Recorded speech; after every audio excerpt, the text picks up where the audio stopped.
Well, well, well. Well, well, well.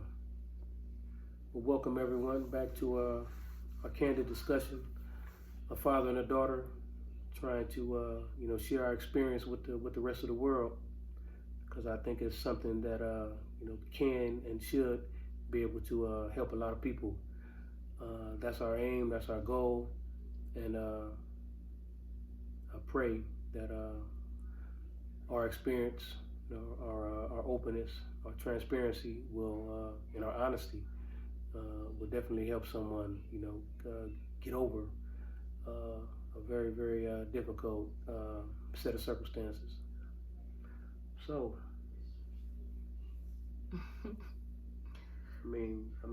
it's kind of hard to know where to start. Well, I can, start first and foremost off is something that I've said many times to you before, which is I definitely apologize. I'm sorry. For being physically absent out of your life all those years, and having to get to know me, through the prison experience, because that is not easy on anyone, man, woman, or child. You know what I mean? So that was not enjoyable for me. From the time I was arrested, and you come down to the county jail to visit me through a glass window, not even being able to get a hug, and having to see you leave after just a few brief minutes was not easy. But at the time, my mind was, still in influx, trying to figure out what's going on with my criminal thinking. I'm still trying to figure out a loophole, a way to get out of the situation. So my focus, obviously wasn't on fatherhood. My focus was on myself. I was still being selfish. I was still trying to figure out how can I get out of this situation, and how can I get back into the world. To make money. To live a life of a thug, basically, because that's what I was aspiring to be at the time, and try to acquire things opposed to anything tangible. So that's what my mind was. And after I got convicted and went to my first prison, which was San Quentin in 1987, it was easier for me to process my new reality by just trying to tell myself, okay, maybe the child isn't mine. So by me telling myself that was my way of trying to numb my pain, because it hurt me so much. You know what I'm saying? It hurt me so much not to be able to physically be there in my child's life. I used to despise absentee fathers, deadbeat dads growing up. When I met your mom, she was pregnant, and by us becoming friends, I knew how important it was to have someone there for them. To be there for them, to help them. So, being that I wasn't able to be there for my own seed, that was very, very, very difficult. Well, thank you, Dad. Thank you for saying that. What are your earliest childhood recollections? Yeah. What do people want to hear? I felt like I felt abandoned. I felt alone. I was confused. I remember when I would get in trouble, my mom would spank me, and I'm yelling, "I want my daddy! I want my daddy!" Right. And her saying, "Your daddy's not gonna be here." But I wanted him because this is my makeup. This is my biologist. This is my biological father. So even though, like as you said, Dad, you weren't that man that I needed then, I still wanted you. So I grew up longing for my biological father to be there.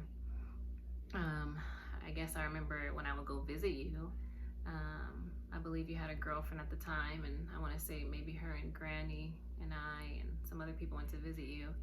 And even just being little, I remember just like the negative feelings I had. I remember when my dad, he kissed her first. He didn't kiss me. And I remember he tried to kiss me after that, and I turned my head. I didn't want him to kiss me because I was supposed to be, number one in his life. Yeah. I said, he already left me. You're gonna leave me again with this new relationship. So just little things like that. But I did enjoy, going to see you, and I'm thankful for my granny. I'm thankful for my mom continuously allowing me to have a relationship with you, so I could see you all those years and to know who you are. So I really appreciate granny and my mom and the others that would help me to get to you. Absolutely. I have a vivid memory of some of those visits as well, because I remember my mom used to, after a period of time, everyone would arrive in the visiting area. I would normally be out there first, and I would go to just out of respect, even embrace or kiss my mom, and she would hold you out front and say, her first. I would pause for a second. I didn't quite understand. I still wasn't getting it, and then I would go through the motions of hugging you, kissing you, and then I would proceed to greet everyone else that had come to visit. So I do remember that, and I was just ignorant, I guess. What I mean, it's the best way to describe it. There's no other way around it. I was ignorant. I'm saying oblivious to the to your feelings or to your emotions at that time, and I was still young. I was still immature. I was still trying to find my way. But I can remember the very first visit in prison that your mom brought you and your brother Derek up to see me. That was in 1989 in New Folsom. And when Derek saw me, it had been maybe 2 years that had elapsed. No, actually, yeah, a little over 2 years had elapsed, but Derek still remembered me. So he walked up to me and greeted me, and after a few seconds, popped me upside the head. Where you been? All this time. So, but you were more standoffish. More standoffish. Man, that's understandable. Because you, excuse me, you had no memory of me. So I'm sure you were wondering. But after a period of time of your mom actually, letting you know this is your dad, this is your biological dad, you loosened up, warmed up to me after a while. Allowed me to hold you. I remember us taking a photograph that I still have. That was something. That's a memory that I'll never forget. I'll always cherish, because I know a lot of men, when I was on the inside, that have no relationship with their children. They're either estranged from the baby's mother or estranged, just emotionally. They just don't care. They're still stuck in that same time warp mentally that I was in. Excuse me. When my incarceration began, it's all about me, I. I know thousands of men. Maybe half of them don't have a relationship with their children, and it's very unfortunate, because having a relationship, with my child, even through the struggles, through the feelings of abandonment, through everything that she was experiencing from her end of the situation, we were still connected. There was always a way for me to be able to reach her. There were occasional visits, and there were pictures. There was correspondence. So all of those things helped. Me help my growth and help my development. It allowed me, to never abandon or neglect my post. Again, I understood, that I was out of her life physically. For a period of time, I'm saying, that I did not have any idea how long that may have been. So even though, physically I was in survival mode, mentally, spiritually, and, emotionally, my quest was to get back into society as quick as I could to, be a father to my child, because I'd been around so many men who were incarcerated who grew up, without fathers, who grew up in some instances without, their biological mothers to raise them, or they met some sort of tragic end prior to the person that I knew and met getting an opportunity to really, really learn and grow from their parents. So that's it's tough. I have some things, I guess, some questions I would like to ask you, Dad. Sure. I guess, how you went down that path. Like, what was your family background like? What was your home life like? I grew up in a two-parent household in a lower middle class community. Both my parents worked, and I had extended family members that were all throughout the area that I grew up in. But growing up, there was childhood bullying that took place. But even through those experiences, as I look back, hindsight being what it is, it still boiled down to choices, the choices that I made. Now, they may have been influenced by those factors that I just named, but it still boiled down to the choices that I made. And I made the choices that I made, just majority of them were just on impulse. I was reckless. I had no self-discipline. I had no self-control.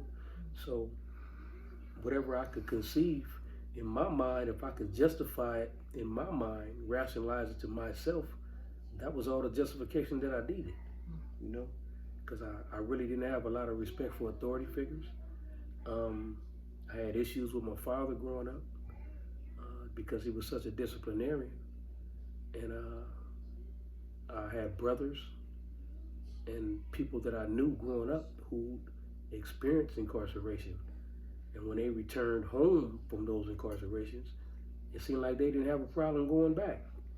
Like it was some sort of a rite of passage. It was some sort of achievement, so it didn't discourage the lifestyle that I lived. It didn't discourage me from, trying a different path. It was easy for me to believe that, I'm going to be okay because I got people in there that are going to know me, that are going to be able to make my stay bearable. If I could survive the street, and make it to prison, then prison was going to be a piece of cake, or so I thought. But that was the mentality, because when you're in that lifestyle and you're not growing, you're not evolving, and everything, all the images that you see and the people that you're trying to emulate are all gravitating in this one direction, and there's no magnet, there's nothing to pull you back or away from that. It's very, very easy to get caught up. And that's why it was so easy for me to make victims of people.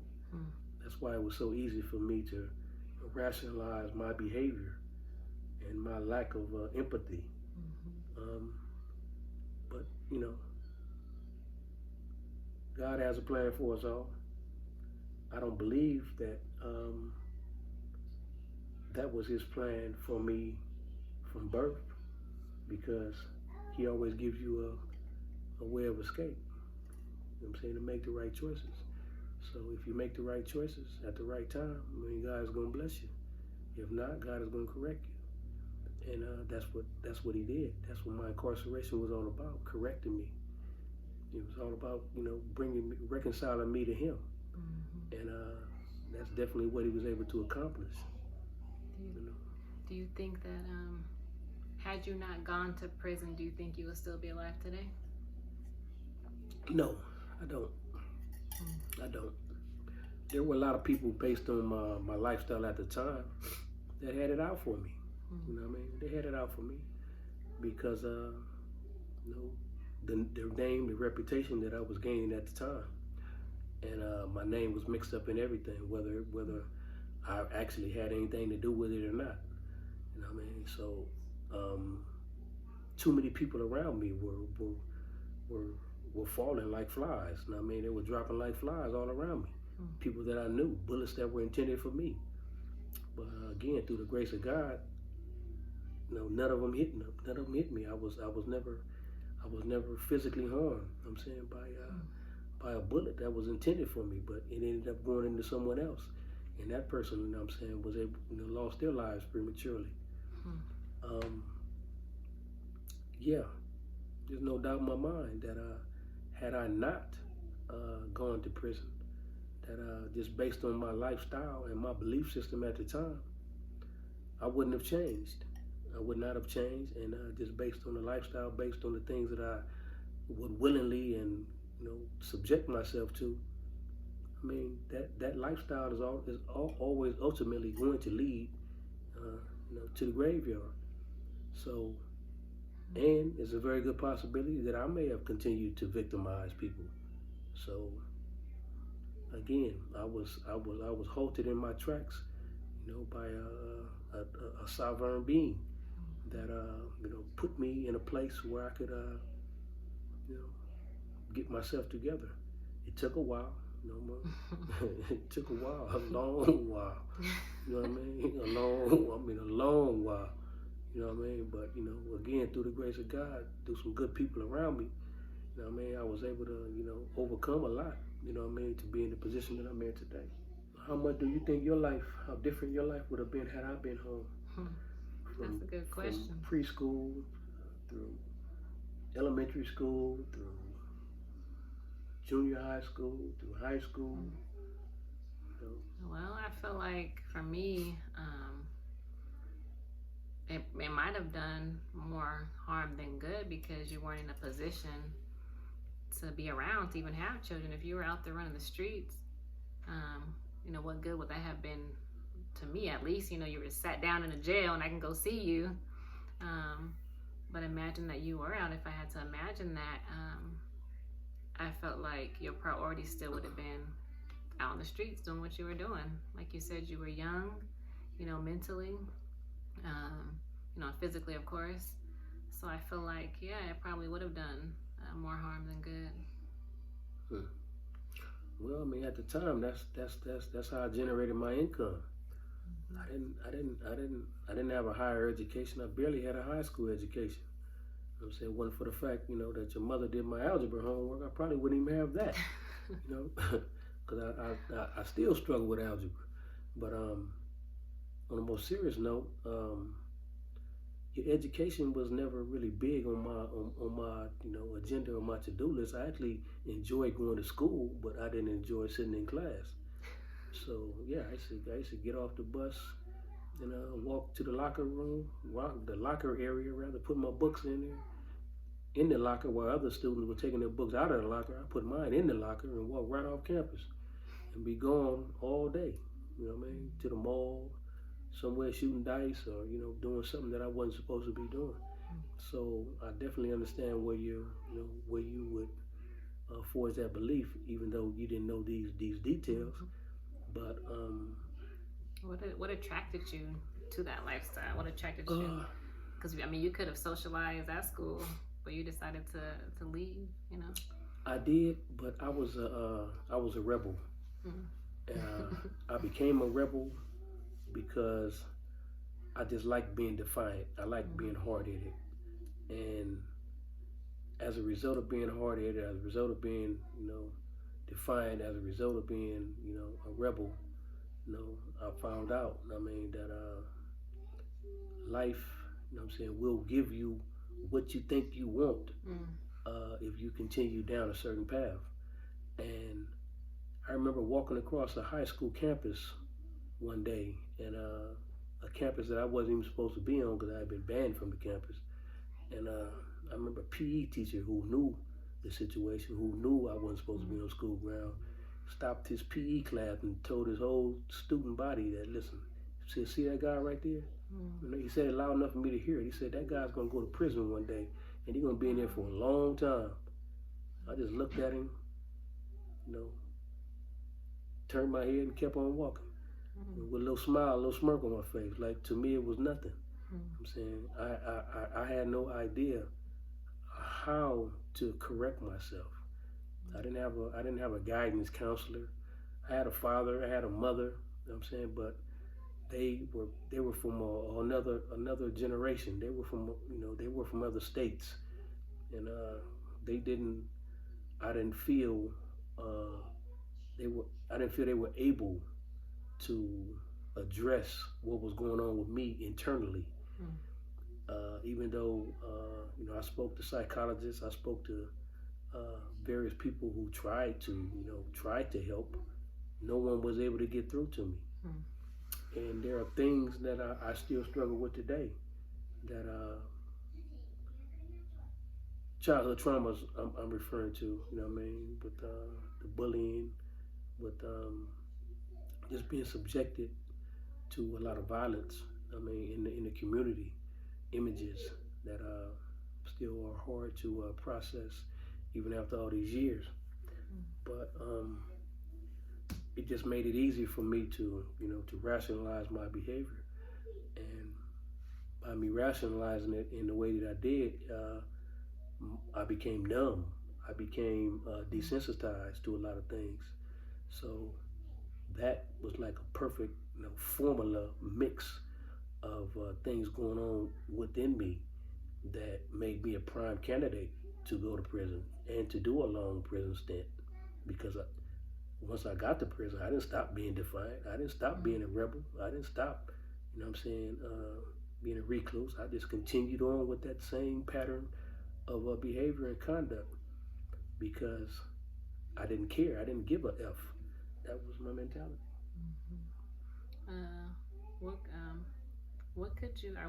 What advice could you give to a parent that may see that their child could be going down, the wrong path as well?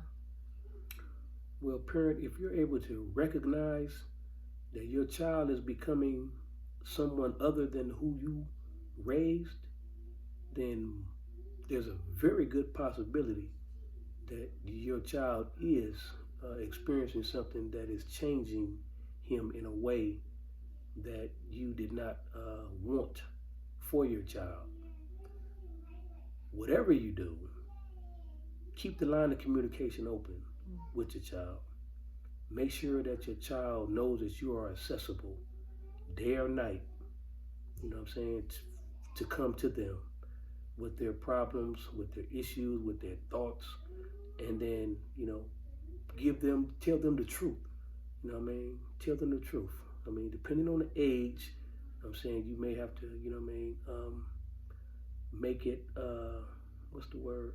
Age appropriate? Yeah, age appropriate. Make it age appropriate discussion, but make sure that you continue, to monitor your child's activity, the best way you can. I know technology has ushered in a whole different concern. So you have to try the best way you can to be mindful of who they're communicating with and how they're communicating with them. Because, so many media, in my opinion, has become so much to the point where it detaches people from one another. And it makes, relationships more harder to build, the structure, because a person can mute you out of their life or block you out of their life on social media, and in some cases you don't exist to them anymore because you're not in their world technology wise anymore, and that's sad. So my advice to parents again would be to continue, to pay attention to your children. Don't allow them, to not communicate with you either. remain connected. Remain connected the best way you can.